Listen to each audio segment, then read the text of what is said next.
अभी हम लोग बात कर रहे थे पूर्व के वीडियो में, जो कट गया उसी का शेष भाग ये है नवीन साम्राज्यवाद का। तो हम देखें कि 1880 में जर्मनी एवं इटली भी औपनिवेशिक दौड़ में शामिल हो गए थे, और अभी तक बिस्मार्क जो औपनिवेशिक नीति का विरोधी था, उपनिवेशों को भार मानता था, वो भी इसमें शामिल हो गया था। नवीन साम्राज्यवाद के उत्पत्ति के निम्नलिखित कारण थे। तो हम देखते हैं कि 19वीं शताब्दी के उत्तरार्ध में जो नई विचारधारा की उत्पत्ति हुई, उसी के कारण नवीन साम्राज्यवाद का विकास हुआ, जिसमें मुख्य कारण आर्थिक था, जिसके अंतर्गत यूरोप के अतिरिक्त उत्पादन, अतिरिक्त पूंजी, कच्चे माल की आवश्यकता, यातायात एवं संचार साधनों का विकास, जनसंख्या का दबाव आदि शामिल था।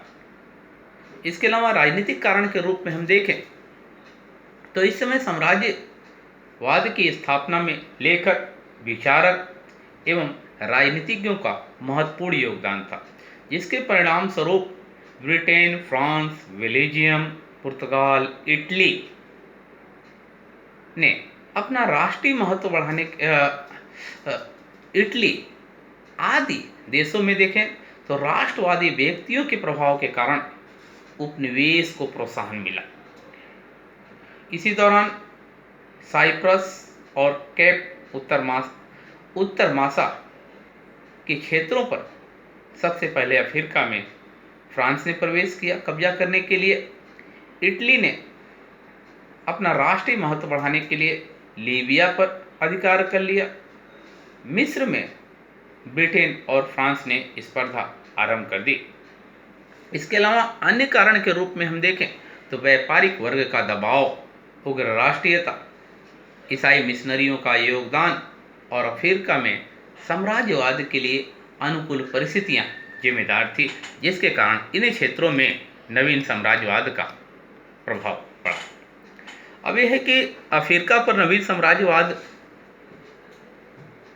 का प्रभाव पर हम लोग बात करेंगे तो हम देखते हैं कि नवीन साम्राज्यवादी नीति का प्रभाव सबसे ज़्यादा अफ्रीकी महाद्वीप पर पड़ा, क्योंकि इस दौरान यूरोप में औद्योगिक क्रांति के कारण अपने निर्मित सामानों के लिए एक बाजार की आवश्यकता थी, और इसलिए इन देशों को उपनिवेशों की आवश्यकता महसूस होने लगी।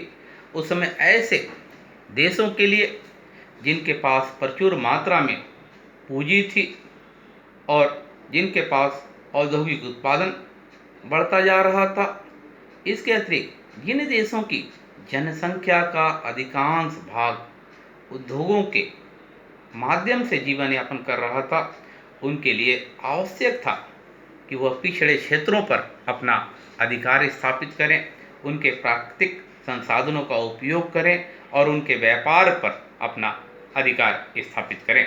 इस नीति के आधार पर ही आप देखें तो विश्व के पिछड़े क्षेत्रों पर अधिकार करने के लिए 19वीं शताब्दी के उत्तरार्ध में एक स्पर्धा आरंभ हुई, जिसका प्रभाव यह पड़ा कि अफ्रीका के विशाल भूभाग पर यूरोपियों द्वारा अधिकार कर लिया गया और उसे आपस में बांट लिया गया।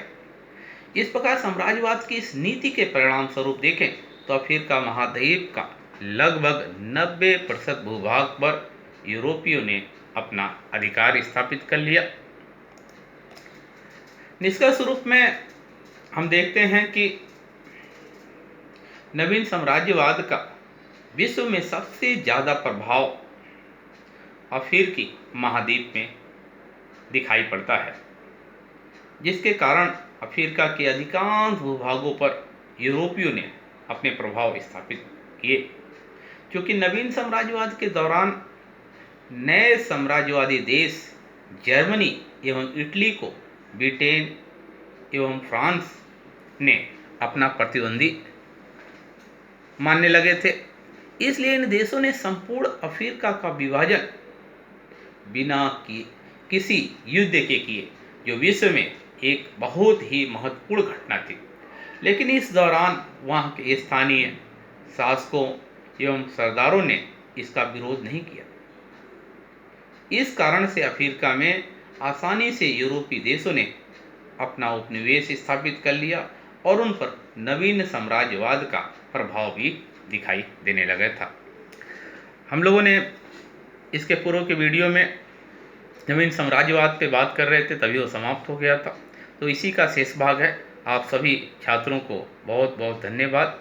यह खासकर अफ्रीका का इतिहास पढ़ने वाले छात्रों के लिए एक महत्वपूर्ण स्रोत भी है।